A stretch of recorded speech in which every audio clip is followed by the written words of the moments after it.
there's another podcast that that's kind of new, and it's Danny Green and Paul Peirce, and co-host. Man, I'm trying to find some nice things to say for their help for their moderator, but sheesh, man. But the show's getting good. You know, it's kind of new. I think the name of it is no something given, no fouls given podcast. Danny Green, Paul Peirce, and their moderator, I don't know his name, but it's almost tougher than Wong over here with the Baja podcast. But shout out to him. You know what I mean? You know, he getting good and he getting better at it as well. So I subscribe. I like it. But they was taking fan questions. And one of the fans was like, man, how important is defense? Like, you know, do it really matter if you defend or not, if you're putting up a lot of points and a lot of offensive stats? And I guess the motivation behind a question like that is the fact that we've had people like Harden. Now LeBron's not defending, but LeBron's not putting up. Yeah, well, LeBron's not defending. Luka's not defending, and Jokic picks and chooses when he wants to defend as well. But when he chooses to defend, he's not good at it in most cases. But there, you know, there's a thought process out there that it don't even matter. Like, they're so good offensively, you just got to kind of live with that, right? So they asked the pros, and they had unique perspective. Our next question, because I can't see this guy's name. Oh, at player 1J6V. All right, our next question comes from at player 1-J6V, and his question is, how much should two-way play be factored into these conversations about the best players in the league? Or do you just think there's some guys who are so overwhelmingly great on offense that it makes up for it? I think the two-way factor is a big factor for me anyway. But there are some guys that are that offensively talented that it makes up for it. But you can't be that much of a liability or worse on the other side. Does that make sense? Like, even though Jokic is not a great defender, he's not a terrible defender. Right. You know what I'm saying? Like, he can still swipe down. His rebound is part of defense. Yeah. You know, he may not be a big rim protector, but he's anchoring the defense, talking, good in screens, good with his hands, and doing little things and being, you know, like crafty. So he's not like a super liability defensively. So like, but when it comes to rating a player as one of the best in the game, I think it should be very much taken into account. What about you, Paul? Yeah, I think it factors, like, how much should a two-way play be factored in these best in the league? It should be heavily factored. I don't think that you can be the best player in the league without playing the opposite ends of the ball on both sides. Like, yeah, you'll win an MVP, but I don't think you'll be considered the best player in the league. Like, Luka will win an MVP one day, but there's not any point have we said Luka was the best player in the league. I mean, currently right now, we think he's probably like the fourth or fifth best player, currently, but not the best. So it factors a lot, because if we started to see Luka rev it up on the defensive end, like right now, we probably be talking about him being the best player in the league. Yeah. Yeah, so this is what I like about Paul Peirce and Danny Green doing it, is that they answer the question honestly. Defense does matter, and you can't be the best if you're not defending.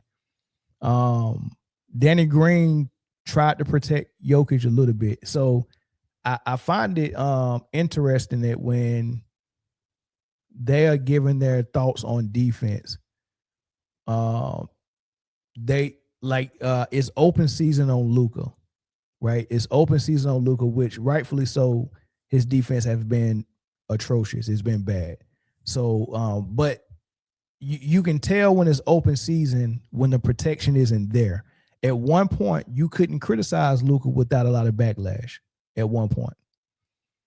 But for some reason now it's free game on Luka, and now everyone is like agreeing Luka's a bad defender, when, you know, usually you would have people in the media come in and protect them, and then the players wouldn't really get on them too hard. You know, it was just a small select few of people calling out his defense. Now it's just so obvious. I think it's open season, right? But the two bad, like, and people can call Harden out for his defense all they want to as well. He don't have no protection. But when it comes to LeBron and Jokic, you really can't say much for some reason. It's just too much protection for them. Like LeBron has gotten a hedge of protection around him, and it don't matter how bad his defense is, they're going to say he's 41, dude. What you expect? And what I expect is what I seen from Jordan when he was 41. You know what I mean? But I mean, they're not going to let you criticize LeBron. So, but Danny Green, he kind of like he went a little soft on Jokic by saying Jokic is not that bad. You know what I mean? He's still, he's saying it like, yeah, Jokic is way better than Luka when it comes to defense. At least he tries, right? But he's still not a good defender. And that's what they need to really be saying. Paul Peirce kind of said it, but without saying Jokic's name. He said, you can't be the best player if you're not playing both ends of the floor. But he still directed that toward Luka. He said Luka's name. I didn't let it play all the way, but if you listen to all of it, he said Harden's name. He never mentioned Jokic by name.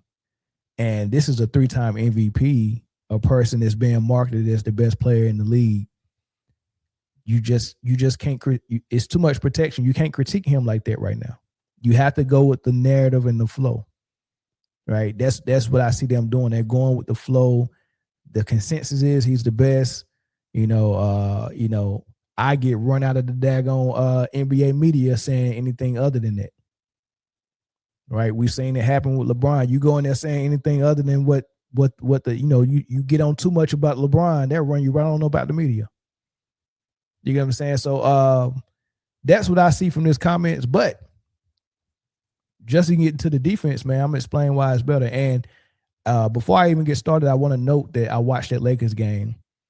Luka was getting exposed a little bit in the first half on defense. They came out in the second half and played a zone. And this is why I like that zone. Because what they usually do with defenders who they don't want on the ball is they usually try to hide them, and they'll put them on the worst offensive player in the corner and try to hide them. And what the teams are doing is they just call the guy from the corner and we go run high screen and roll with that. Right? That's what they're doing. They call the guy from the corner, bring me Luka, and we run high screen and roll. Now we go force Luka to defend. Also, what ends up happening is if you're playing that corner and somehow we don't call you up to make you defend the ball on the high screen and roll, and we still run into action and we throw a pocket pass, that corner guy got to rotate, and now you're the low man. Now you have to rotate over and be a rim protector. And Luka is going to get exposed in that way as well. I show you a little bit of what it looks like when Luka is the low man. I think I got a video. This might be it. Is this it? From guarding. This is what they must be willing to do. Now look at Luka. He's the corner man. He's guarding that corner man. And you have to be a rim protector because now we're trying to protect Luka and not have him on the ball anywhere because we don't think he can defend dribble drives. So if you're going to be off the ball in the dunker or in the corner, you have to rotate and be a rim protector. And this is Luka just getting out of the way, right? So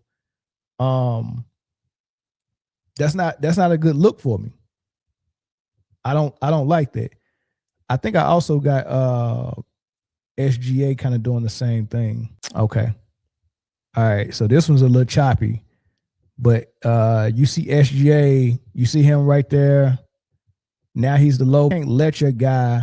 This is him also. This is another sequence from OKC Thunder on the inbounds, right? I want you to see how many times they defended the dribble drive and the kick out and ran the shooter off the three-point line multiple times. This is multiple efforts. They popped it out. Another dribble drive. Beautiful, right? But here's SGA. This is the position we seen Cade and Luka.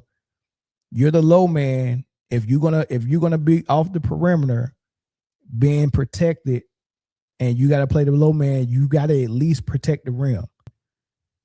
Jared Allen has. No, not Jared Allen. That's the football player, but Allen. I think his name Allen. But that's how you must be as a defender. Defense is very important, and it trickles down. Your best player has got to be locked in. He don't necessarily have to be your best defender, but he got to be part of the daggone process. I keep hearing people say, "Yeah, but you can win with Luka if you built a defense around him." Why would I choose to build a defense around a bad defender when I can build a defense around a good defender?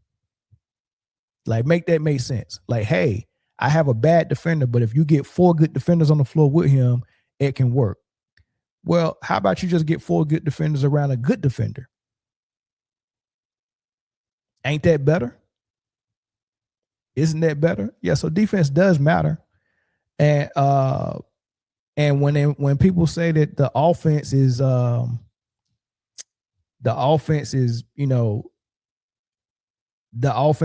good that you can kind of live with people not defending. I argue that I don't know if the offense is that good. Like, can the offense ever be that good where you can be exempt from defending? Or we can excuse your bad defense? That's how people think. Here's a comment. Somebody was telling me about the Lakers. This was before the night because they played a good game tonight, but they got blown off the floor not too long ago.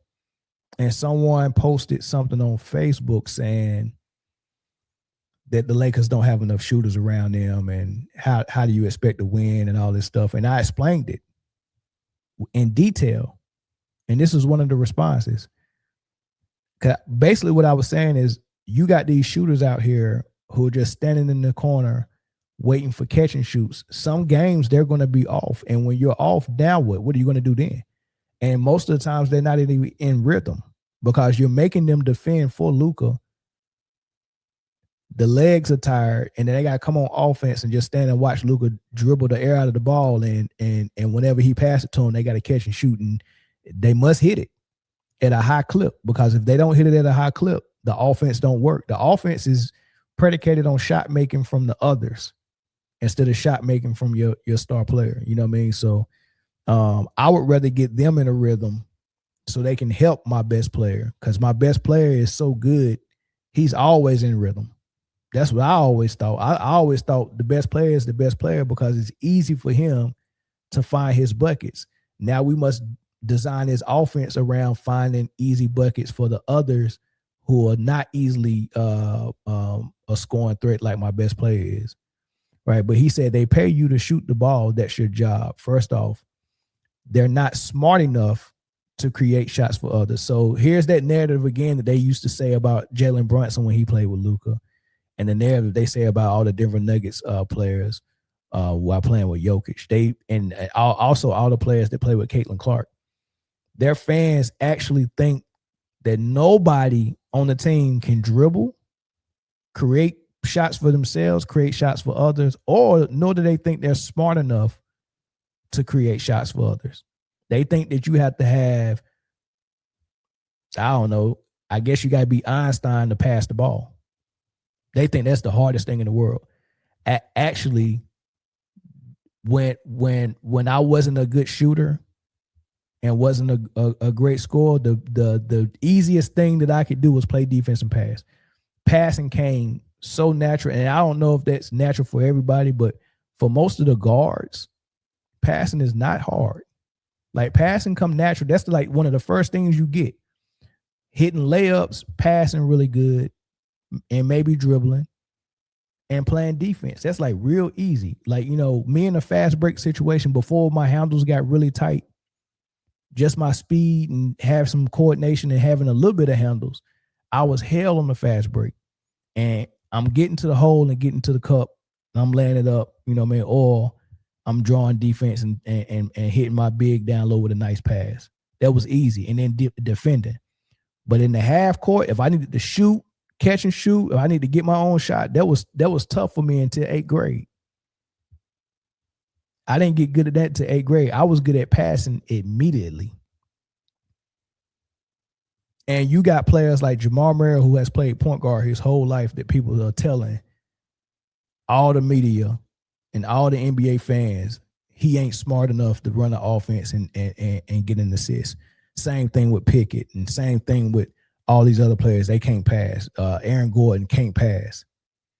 Jalen Brunson ran point guard his whole life. They said that Luka has to take control of that offense in Dallas because Jalen Brunson can't do it. Michael Porter Jr., he can't create his own shot. Like, these are the silly comments that people will say. They said, it's your job to shoot and make wide open shots. They doing it on other teams while playing defense. It's the pressure of playing with Bron. You expected to win a chip every year no matter what. That's another freaking young buck. What the hell is he even talking about? Right? And it's my thought process that some of these dudes just not in rhythm, man. Like Gabe Vincent, for example. He played tonight. He hit a 3 in the corner. I think he only hit 1, if I remember correctly. But when he's on the floor with Luka, that's all he could do is stand in the corner and shoot threes. Like, that's all he could do. Let me put something on screen. So this is Luka on the floor. I think that's Gabe Vincent in the corner with at the top by the LA logo. Anthony Edwards is guarding him. There's the high screen and roll action. So this is their actions, right? Same stuff daggone Anthony Edwards was doing. They got one person on the arc. They got one person in the screen action, Ayton with Luka, and they got 2 people in the corner, 2 shooters in the corner. That's Rui and Gabe. Those are the only shots Gabe and Rui really is going to get that's on schedule. They might get some fast break stuff or offensive rebound. They might get some loose ball stuff, some off-schedule stuff they might get. But for the most part, Gabe Vincent is a point guard that can't play point guard. They got a ball handler in Luka and a ball handler in Austin Reeves. When do you think Gabe going to get the opportunity to do what Luka is doing right now? So Gabe can't play point guard on this team. He has to be we seen that you could shoot in Miami, so won't you come over here and be a shooter from Luka to just stand in the corner? He's not Steve Kerr. He can shoot, but it's players like Steve Kerr and Kyle Korver who they're already in rhythm because shooting is just automatic. They just special. And then there's players like Gabe that can shoot. However, he has to be in rhythm. And how do you get in rhythm is by playing basketball. Like, you have to do some of the stuff that Luka's doing right now. You need the ball in your hand. You need to move. You got to do things. You just can't stand there and just be like, hey, man, if the ball come to me, I got to be able to shoot it. So here's them running that action. They get the ball over to Gabe. This is the same shot he hit tonight from the same spot. That's the only shot he got that I seen in the game, and he hit it, and it was clutch. But when he's not hitting it, he hit that one too. When he's not hitting, they look bad. So that's the only shot he gets. Right, there you go. There you go again. Same shot on the other side. It's an air ball. When he misses it, they criticize him really bad, right? Now here's him on the floor with Luka sitting down. You don't see Luka out there. So now he get to run point. Look at that. Entry pass to Ayton. Anybody can make this pass. The idiot just told me that these dudes are not smart enough. This comment, he said they're not smart enough to create shots for others.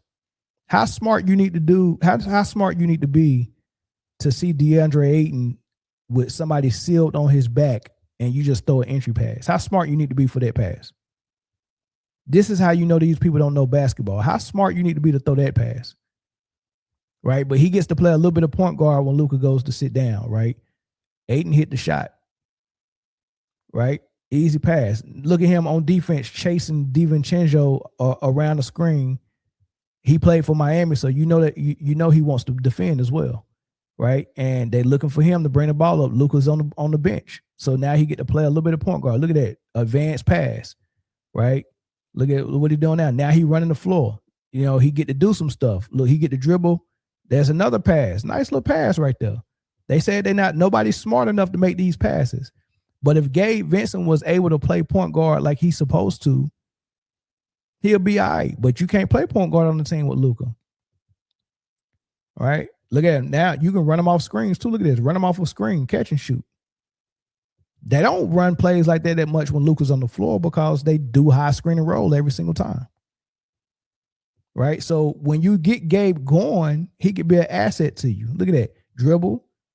He's going to get 2 feet into the paint. He's going to create right there. He don't have nothing. He see LaRaver for a 3 right there. But, the defense recovered. So he comes out with the Steve Nash dribble and he finds Austin Reeves for a catch and shoot. How smart you got to be to make that pass? He seemed pretty smart to me. Didn't he seem smart to y'all just now? He seemed pretty smart to me. Like these people are idiots that watch the game. And I don't know who's telling them this stuff that you have to be Einstein to pass the ball. Right? You have to be Einstein to pass the ball. But now Luka's back in the game. Look who got the ball now. look what Gabe Vincent doing. He got to run to the corner while they run high screen and roll, and he just got to be ready in case the ball comes. The ball came to him. Look how wide open he is. Right? I would go get that layup. But they're teaching them now you can't fuck up with an assist and you can't turn down an open 3.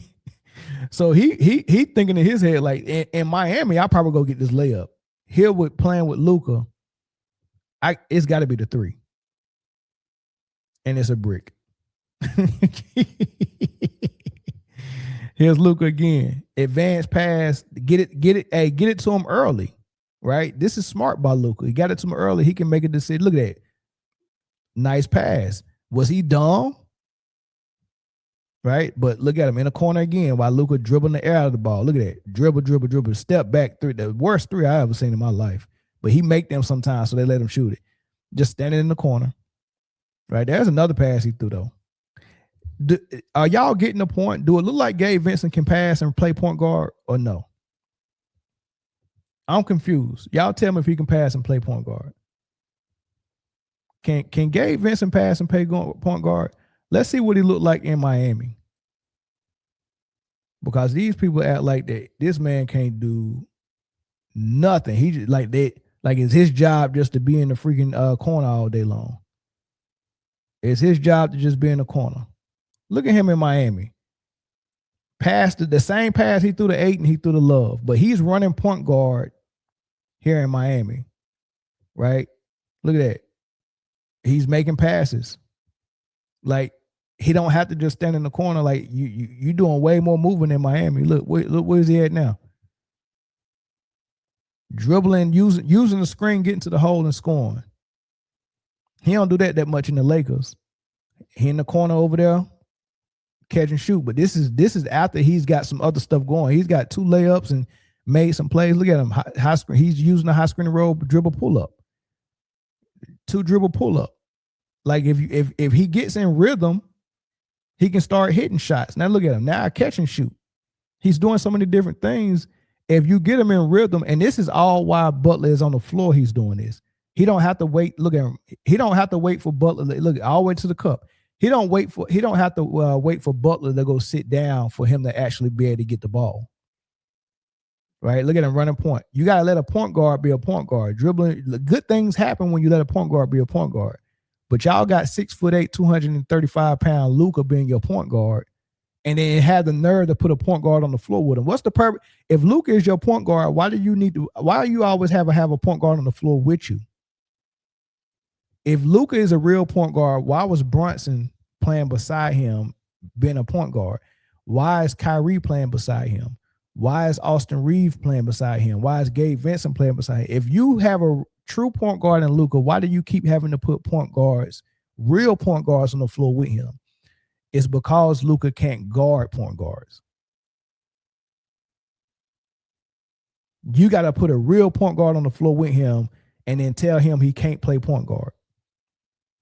But in Miami, Gabe Vincent looked way better than he do in LA and way more consistent because they let him play point guard.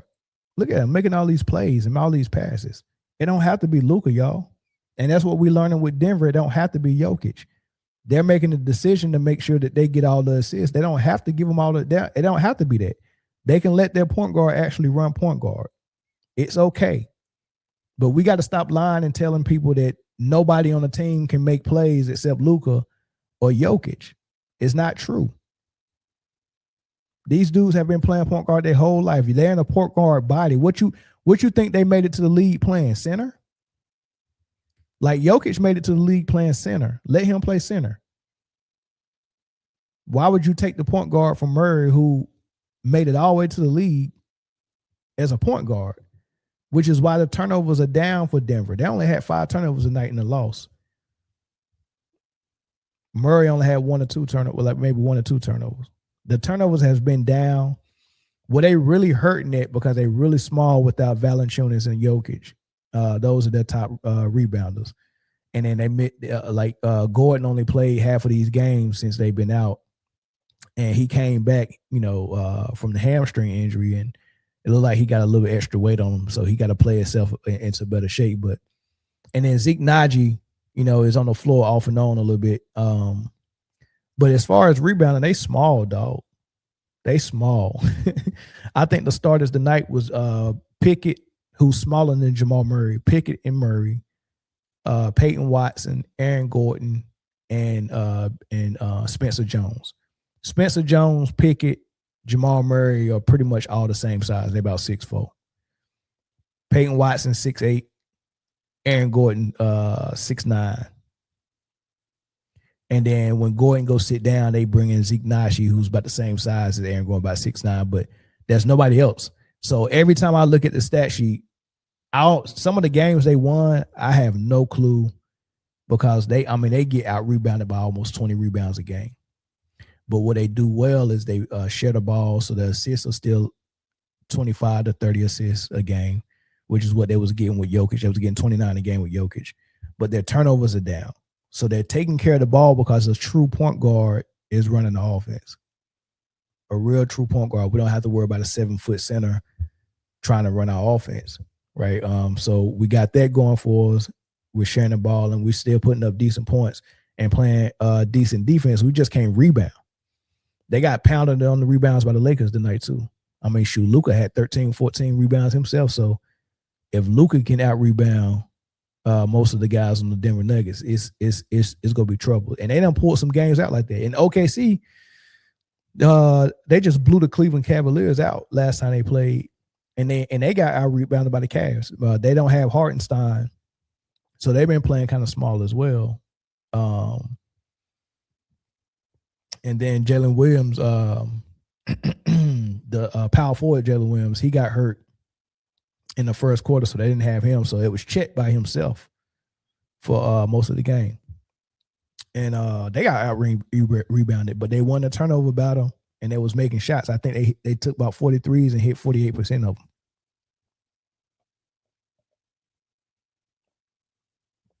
Excuse me. Yeah, they took a lot of threes. So and then the defense was there. So but they got out rebounded and won a game in blowout fashion. So that's just one thing to keep an eye on for them. Also, I'll show you one more thing about offenses since we're talking about OKC. I'm gonna show y'all something. Why I like OKC's offense.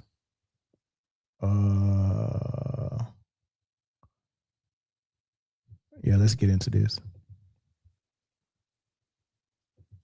So this is the first play of the game. Actually, Cleveland just scored.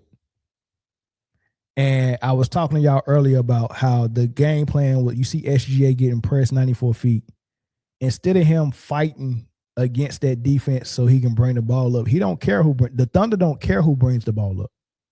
They don't care who gets the assist. They don't care who. The only thing they want to make sure is that if SGA wants a shot, he gets a shot. I don't mind my best scorer and my best player being a shot hog, which I don't think SGA is a shot hog. He still takes a moderate amount of he's not just killing it, but being a shot hog is different than being a ball hog. A ball hog wants the shots and the assists and the ball. SGA don't care who got the ball, but if it's a crucial moment and we need a bucket, he knows that I'm the one that's going to take the shot. But if we can run our offense and get good shots without me, he don't care. And the Thunder don't care. That's the difference between that offense and everybody else's. That's why everybody think that this is a super team. But all it is we go use everyone's strengths, not just my best player. So if you want to press me, I just come up court and I let somebody else bring the ball up. Like, look at Lu Dort bringing the ball up. Would you rather SGA bring the ball up against this pressure and exert all of that energy, or just walk up court and nobody's guarding Lu Dort to bring the ball up? So what's the point of you pressing SGA just so he won't bring the ball up? What you think that's going to do? Okay, I didn't bring the ball up, so what? But so people are so egg-headed and so daggone freaking, what's the word I'm looking for? So freaking, I want to say stingy, but I don't know. That ain't the right word. But some people have to have the attention so much that they would fight to bring this ball up. SGA was like, I don't care. Dort, you can bring it up. I get out your way. Dort not even looking for SGA. SGA is about to get out their way and let them run the offense. This is the first play of the game. Going to give the ball to Wiggins. Look at SGA just chilling. The ball goes to Chet. So that's 3 people the ball has touch hands of. And Chet is going to go get 2 feet into the paint. So he's 2 feet in, trying to make a play. Couldn't make a play, kicked it back out the door. No one's looking for SGA. Dort is going to try to get 2 feet in. So that's 3 people who's driven to the hole, try to get 2 feet in. They didn't have a shot, and they giving the ball back out. And now Wiggins has got it. And now he's got the one-on-one matchup, and he's going to do what SGA does. He's going to take him one-on-one 2 feet in and get to a fade midi. How many times have you seen somebody for other than Luka, Austin Reeves, and LeBron be able to get into that? They will not allow Ayton to dribble from the 3-point line to the paint and try to find a shot. They will not allow Rui to do that. They will not allow Gabe Vincent to do it. They will not allow Vanderbilt to do it. They will not allow Marcus Smart to do it. They have to get their shots off catch and shoot threes. And Luka has to start and initiate the offense with high screen and roll. SGA was like, man, we just got a good shot. Up again. Look at SGA in the corner. SGA is a corner boy. He would get out. They're trying to deny him the ball. So he's saying, if I get furthest away from the ball, that's going to create so much space for my teammates, because they're not even trying to they're not even trying to allow me to get the ball. So they're going to be hugged up on me all the way in the corner. So they're going to get into a screen action with Wiggins. Wiggins don't even start half the games. All right. He's trying to get to the shot. Now he's going to get 2 feet in. He's got a center on him. So, of course, he can take a center. He gets 2 feet in the paint, don't have a shot, kick it out. It turned into a turnover. But, hey, if Wiggins got that freedom. Here they go again. SGA getting pressed. So, Wiggins and Dort bringing the ball up. Look at Dort. What is he going to do? Get it right back to Wiggins. Wiggins just turned the ball over, but that don't mean, hey, we don't want you to try again. So, he comes right back down. He got the center on him again, make the pass, and then SGA getting the ball in the post. The ball touched Lu Dort hand, Jalen Williams' hand, and Andrew Wiggins' hand. Not Andrew Wiggins. Andrew. I keep saying Andrew Wiggins, but Wiggins. I forgot his first name. And he from my hometown. He from Greensboro. He went to Grimsley High School. I need to learn his name because he representing for the hometown. But SGA gets the ball in the post. No high screen and roll. No, none of that. I just got the ball in the post. Let me have the key. So he just go make it easy for himself. If you go hug up on me like all that space in the paint, I'm going to just slip back door. 4 points with 0 dribbles. This is 4 points with no dribbles. And they're running the offense without him. Now look at him setting screens for Chet. Chet's go get the ball. SGA couldn't go back door, couldn't get the ball in the post. What is he going to do? Move out the way, let Chet take his man one-on-one, and he get to a foul line shot. I mean, SGA is not running this break. Wiggins running the break, rocked him to sleep, got 2 feet in the paint, kicked it out to Williams for a 3. Now, here's another thing that's good to have an MVP candidate like Shea, who also plays defense. If they ever want to get you on a switch off a screen, I'm not. Oh, so y'all go in the post to y'all role players too? So we got a role player in Dort that brings the ball up, a role player in Wiggins who brings the ball up and who got the freedom to drive and make a play for himself and others. And now you got a big man that goes, yay. None of that none of the offense that the other players did had to involve SGA. They can get their own stuff, just like a lot of players can. But these teams are deciding that I don't want you to get no shot unless it comes from my best player. It's got to be high screen and roll with them with the ball in their hand. That's why the OKC Thunder offense looks so good and everybody think it's a super team. You get what I'm saying? You say, I'm trading Homelander for Mel and the Full Panther Friday squad right now. And yes, that includes the lady. Let me get to some of these comments, man. But do y'all understand why I be saying, like, you don't have to play triple-double basketball? Like, if SGA wanted triple-doubles, he would just play like Luka and just high screen and roll everything and spam the assists. But you can't get the best out of your teammates. That's why there's rarely any all-stars teammates of Luka's. When he was in Dallas, he had an all-star teammate one time, and that was Kyrie Irving. I want to say the second year he was there. Because the first year he got there traded mid-season. And then did he get hurt? He got traded there mid-season. I don't think he made all-star that year. The second year he made all-star. Then the third year he didn't. And then the fourth year he got hurt. Brunson never made all-star there, but as soon as he went to New York, he made all-star the first year. Porzingis was an all-star in New York. When he got to Dallas, he hasn't been an all-star since. Jamal Murray has been so good all these years, but he couldn't make all-star beside Jokic. Michael Porter Jr. couldn't make all-star beside Jokic, but the first year he leave Jokic, he made all-star. Gordon was on the verge of making all-star in Orlando before he joined Denver. He get to Denver, he's not even close. Like, it's a reason why players who play in that triple-double offense don't produce all-stars, because there's not enough freedom for them to shine to be an all-star. Plus, that narrative always follows them that if I get 9 to 10 assists a game, that means that everything that the offense is generating is coming off my assists, and they're going to equate that you're not really that good. Jokic is making you better, or Luka is making you better. And that's the narrative. That's why so many people got so much negative stuff to say about Murray, Michael Porter Jr., Aaron Gordon, all the role players, and nobody that plays beside Luka. Like, this dude really said nobody is smart enough to make a play. Like, he literally, this is how they really think. No one is smart enough to create shots for others. They really think that.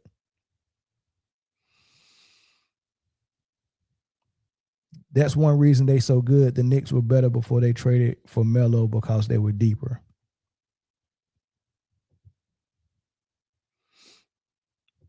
What else is in here in his comments?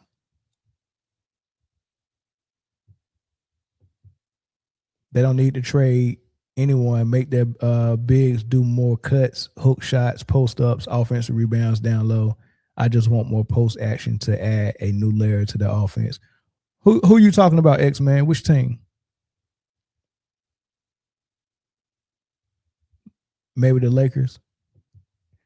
Gordon on the Nuggets is in a lesser role. Michael Porter Jr. was also playing a lesser role for the Nuggets as well. It's a lesser role also dictated by the assists of Jokic. They're not making the plays for themselves as much as they probably could. Michael Porter Jr. got the ability to make plays for himself and others. So does Jamal Murray. Can't do it as much, though. Yeah, no one is smart enough to create shots. It's crazy. Like this, but this is how we trained the new generation to think basketball, y'all. But this is how we trained them. This whole episode has just been about the way the new basketball fans think. This is what they think. If you're in an offense that play triple-double basketball, is because that is only one person smart enough to make plays. Not a point guard that's played point guard his whole career that was good enough at doing it that he got drafted. Like, make that make sense, dog. You got drafted for being a point guard your whole life. You went from high school to D1 college to getting drafted as a point guard, but all of a sudden you're not smart enough to get an assist or make a play. You really think it's people that's just growing up saying, all I'm gonna do is work on this corner three, and they go pro off the corner three. No, they're grabbing people that can play basketball and saying, this guy here can do like 5 different things, and we want him to do all 5 of them. The only thing that's left is catch and shoots or screens. Which one you want? Oh, and by the way, since he's doing all of this on offense, we got to protect him on defense and let him hide. So now you and the 4 other guys got to figure out how to guard 5 guys. He can rest because he's the best player, and he's doing so much on offense. Like that does not go win it, dog. That does not go win it. X-Man said, I was talking about OKC. I wanted more post action to complete that mid-range and make themselves even more dominant. Yeah. I think that's what Boston went wrong after they won that championship. They got 3-point happy, and they got ISO ball happy. It was all Jason Tatum dribbling up top, using high screen and roll, and then he'll step back into a 3, and then they'll switch it off with Brown, and Brown try to get downhill most of the time. The issue with Tatum and Brown is all of a sudden when they was getting downhill to get into the hole, a foul wasn't a foul no more. So it seemed like they was shying away from going to the hole. And Tatum fell in love with the 3-pointer crazy. White was shooting so many threes. I mean, it was insane. And they just didn't use Porzingis couldn't get healthy most of that season. He was in and out of the lineup, but I thought Porzingis was really important.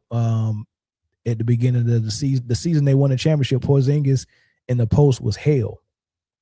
He was doing so much good work in the post, and that made the difference for the team. And then every now and then he could step out and hit the 3. That made it dangerous, but they didn't have Porzingis in the lineup enough to use him. But even when he was in the lineup, they wasn't putting him in the post no more. There was 2 3-point happy. I saw it coming all season. I saw it coming. I said, man, these dudes setting themselves up, man. And sure enough, man, set themselves up for sure. Tired of these stars that depend on role players for half of the game, yet take all the salary cap, yeah.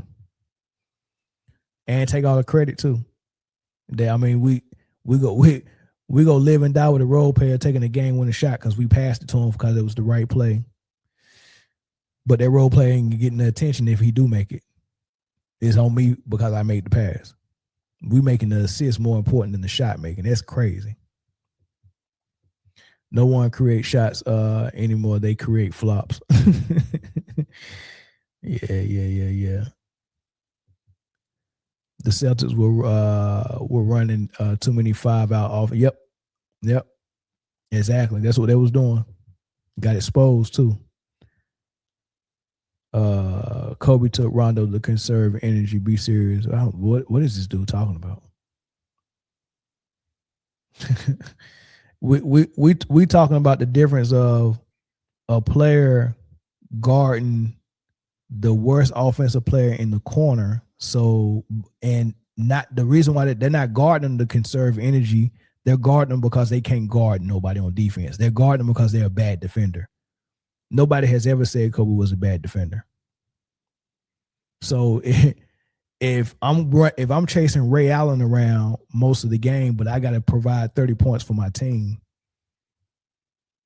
you trying to tell me if he guards Rondo, the guy whipped the ball, but I can back off of him because he's not going to shoot a lot of jumpers, and I don't have to chase Ray Allen around or fight Paul Peirce in the post. We went and signed Ron Artest for somebody like Paul Peirce or LeBron. So if I don't have, and I've seen Kobe fight Melo in the post, and that's the biggest bruiser.